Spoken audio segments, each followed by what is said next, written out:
At first, it was just a few, but suddenly what seemed like 50 or more baby sea turtles came crawling out. It was a miracle. I looked and I saw just a tiny little hole.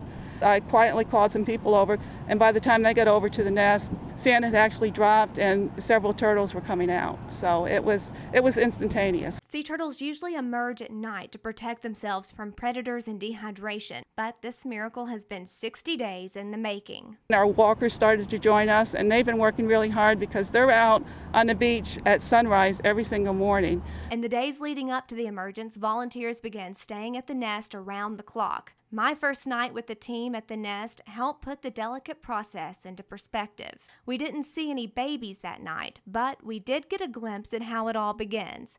A female loggerhead came out of the water looking for a place to nest. It's hard to tell by looking at her, but this mother weighs about 200 pounds, making it a slow trek for her as she looks for a place to lay her eggs. This wasn't the place for her, but it was for the mother of our nest. The turtles hatched the very next night.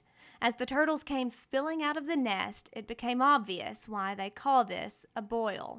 I'm a labor and postpartum doula, so for me it was seeing another birth, but in a different way. I'm also Native American.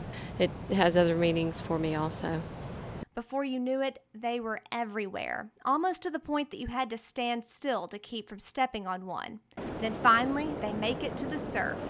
But it may take a couple of times before they get swept out to the open water. When they hit the water, they just get so excited and their whole demeanor changes, and then they dive under and they're gone. So it's just amazing.